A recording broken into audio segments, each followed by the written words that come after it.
Explain a sport in just 1 minute. That was the challenge put to the greatest athletes in the world. But they weren't available, so we had to use these guys.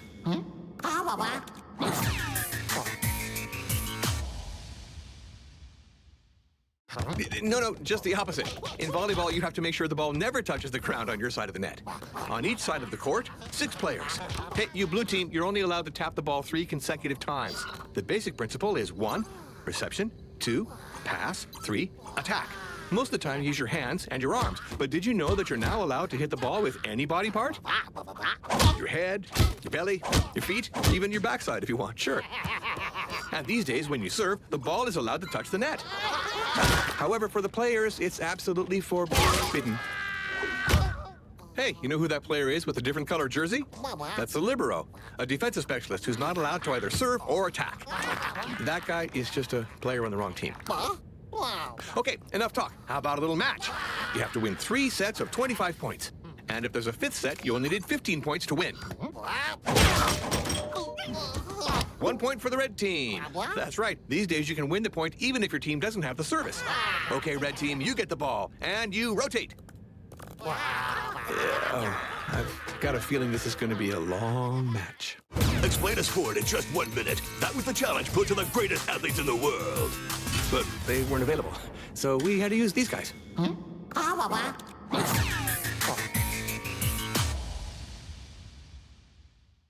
Equestrian sports were once reserved for men only. But today, the sport is co-ed. In fact, it's the only Olympic sport where men and women compete together without distinction. Whoa there, guys. This isn't a race. In the jumping competition, couples each go through separately. And when I say couple, I'm talking about the rider and his or her horse. There are a maximum of 13 obstacles to get over, in order, within a certain time limit. Every 4 seconds over time, 1 point off. So hurry up. Sometimes there's the high jump. Don't worry, the bricks are fake. Oops, not this time, I guess. Sometimes there's the long jump over what's called a river. If you fall off your horse, you're out. Over the more basic kind of obstacle, if 1 bar falls, or all of them, it's the same thing. 4 points off. And if the horse refuses to jump, that's 4 points off too. So it's very important that the rider and horse have a close and trusting relationship, because 2 refusals means you're out. Well, you guys do seem pretty close, but somehow I sense a 2nd refusal coming up. Explain a sport in just 1 minute. That was the challenge put to the greatest athletes in the world. But they weren't available, so we had to use these guys.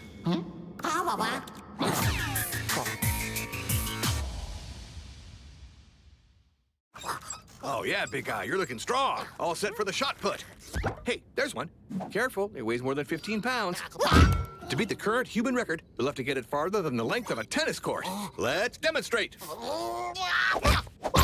Ooh, that looked painful. Shake it off. For the hammer throw, the ball is the same, but it's attached to a cable. The human record is almost 4 tennis courts long. Yeah, that's right. To pick up speed, you turn. Looks like you're going to get this one pretty far. Or not. On the discus throw, women generally throw farther than men. Maybe because their discus is twice as light. Ooh, nice throw. You might even break a record. Oh, too bad. The discus has to touch the ground. And finally, the javelin, the lightest object that goes the farthest. Almost the length of a whole soccer field. Yeah! No. Should I tell them that the point has to touch first, not the tail? Nah, why spoil it for them? They look so happy. Explain a sport in just 1 minute. That was the challenge put to the greatest athletes in the world. But they weren't available, so we had to use these guys.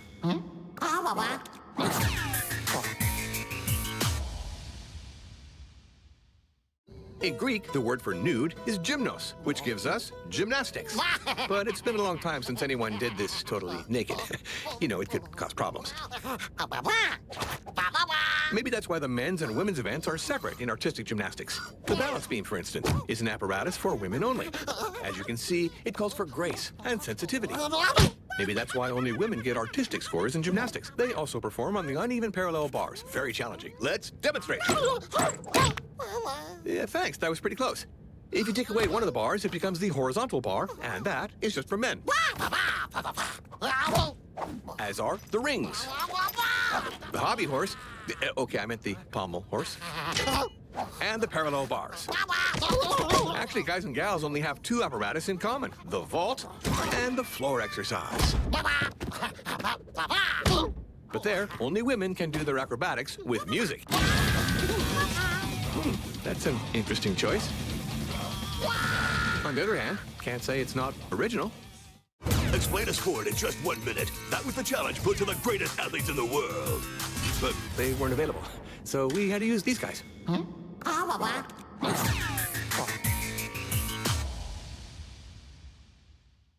You'd be surprised, but in swimming, there are loads of ways to get disqualified from competition. On your mark. If you move even a hair before the starting bell rings, you're out. In relays, if you dive in before your team member touches the wall, you're out. Another lesser-known rule. If you swim more than 15 meters underwater without coming back to the surface, guess what? You're out. You'd go faster, but the fans couldn't see anything, so it's against the rules. To win at breaststroke, you have to touch the wall with both hands at the same time. Otherwise, you're out. Hey, watch it. If your suit goes up higher than your navel, you're out. Looks too much like those super slick one-piece suits that have been forbidden since 2010. Nice try, but you're out anyway. On the other hand, it's completely fair to shave your body hair to be as smooth as possible. Let's demonstrate. There's no mystery to swimming fast. Anything extra that gets in the way is out. Explain a sport in just 1 minute. That was the challenge put to the greatest athletes in the world. But they weren't available, so we had to use these guys.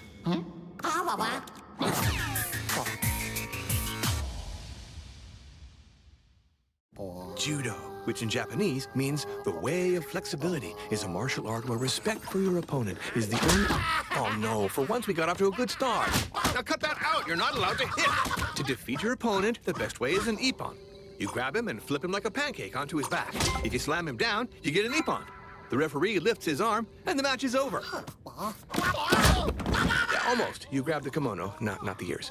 But if the impact is too soft, you get a wazari. 2 wazari in a match are worth an ippon.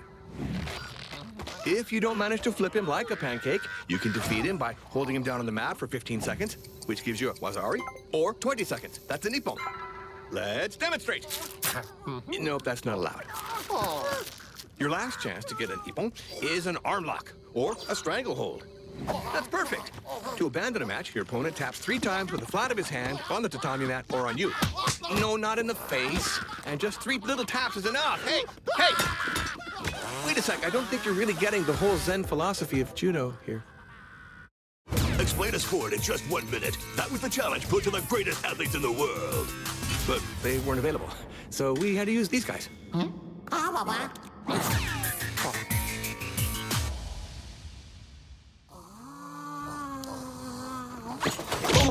Oh, nice try. But to do an Olympic dive, you've got to climb at least 3 meters high on a springboard.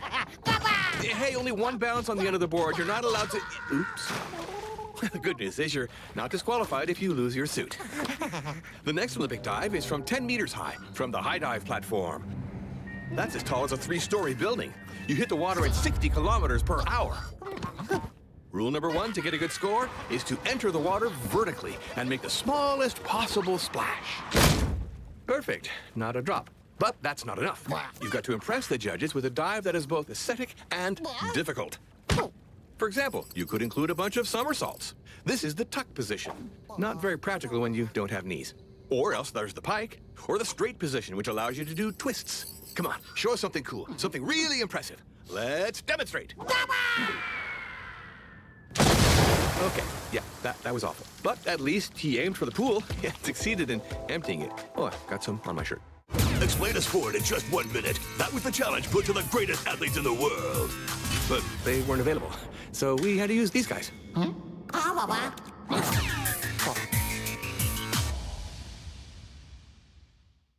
Canoe? Kayak. Not easy to see the difference, is it? The canoe was invented by Native Americans. It's performed with a single paddle and on your knees. Well, when you have knees. With the kayak, you use a double paddle, symmetrical, like the word kayak. It's an Inuit invention, which, unlike the canoe, is practiced in a sitting position. Let's demonstrate. Yeah, well, thanks for trying. In these two vessels, you can either race straight on calm, flat water, or else slalom on a rough whitewater course. I said rough water. In this case, you have to get through about 20 gates as fast as possible. There are green ones that you go through with the current. Yep, it's a 2-second penalty if you touch a post. And watch out with the red gates, because you have to go against the current. Come on, go for it. That's it. No? Eh, too bad. Missing a gate means a 50-second penalty. Oops, no more current. Hey, he's gonna make it. But watch out, falling out of your craft means... You're out. Explain a sport in just 1 minute. That was the challenge put to the greatest athletes in the world. But they weren't available, so we had to use these guys.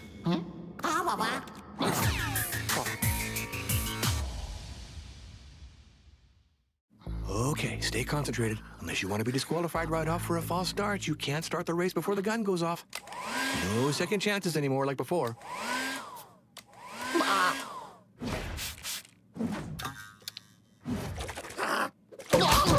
Perfect. Not a single false start. In hurdles, you can knock over all the hurdles you want to, but you got to at least try to get over them. That's right. Let's demonstrate. Or not. In relays, if you drop the baton, no need to panic. You don't get disqualified. However, only the runner who dropped it can pick it up. And without bothering the other runners, please. Hey, no running without a jersey. But strangely enough, you are allowed to run barefoot. And, yeah, why not? Even in high heels. It's not against the rules, but it's not super practical either. Ah, the photo finish. Okay, so you two are not on the podium. Getting your ears over the line first will not help you. It's not your head that counts, but the most forward part of the torso, without the arms. Exactly, that's what counts. Ah, the chest counts too. But, that looks like cheating, sort of, doesn't it? Explain a sport in just 1 minute. That was the challenge put to the greatest athletes in the world. But they weren't available, so we had to use these guys.